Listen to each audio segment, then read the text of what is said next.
Hello there, Birchwood. This is Coach Stephanie with part two of your mystery shop. I submitted a request via your website on April the 22nd at 3:38 p.m. I received a phone call at 3:44 and got this email in my inbox at 3:43.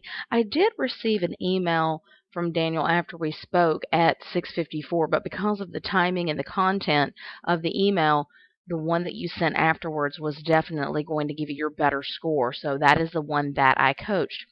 I want you to remember that you not only want to call the customer in less than 15 minutes and email them in less than 15 minutes, but you also want to be sure that once you hang up the phone with the customer, that you get your follow-up email out to them in less than 15 minutes. This does not affect your score, but as far as the follow-up email is concerned, because like I said, I graded the one you sent before I spoke to you because that one definitely gave you your better score. However, I do want to cover with you what I'm looking for in the email that you send after you speak to the customer.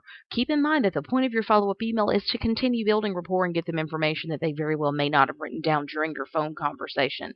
So you want to be sure that you get it out in less than 15 minutes. Be sure that it has an attention-grabbing subject line. Thank them for their time on the phone. Confirm next steps and remind them of whatever you agreed to during your phone conversation, which should be a phone follow-up at the very least. Also, you want to be sure that you give them a value statement about your dealership that sets you apart from the competition.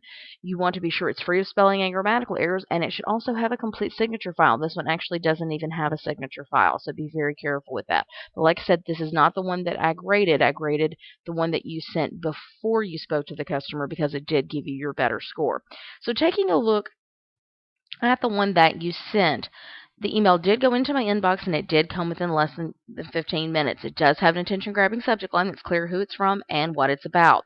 You did a great job of giving the customer a positive words about their vehicle of choice, and the email is free of spelling and grammatical errors, and it does have a complete signature file. What I want you to remember is when you're emailing the customer before you've spoken to them, you want to be sure that you get them certain information. You want to be sure that you address availability on the specific vehicle they inquired on. Give them some type of information on the exact vehicle they inquired on. It can be a link specifically back to that vehicle, or features that are on that vehicle, but you want to give them specific information on the vehicle they inquired about. Also, you want to be sure that you give them a value statement that truly sets your dealership apart from the competition. Because keep in mind, when they're shopping online, chances are they're looking at multiple dealerships, and you want to make your dealership stand apart from the competition. It can be information about maybe an award that your dealership has won, or possibly information about a promotion that your dealership is having.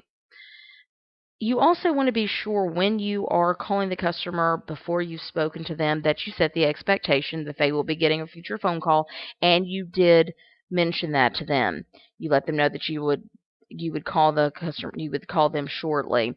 So really nice job on doing that. You also gave a link back to the website in the email, so I would be able to look at additional price quotes or additional vehicles that I was interested in, and that's really great. And your signature file has a link to the website as well as a link to your email address. So emailing you back or going back to the website would have been very easy to do. So that was really great. Like I said, the email is free of spelling and grammatical errors. You did have a great subject line.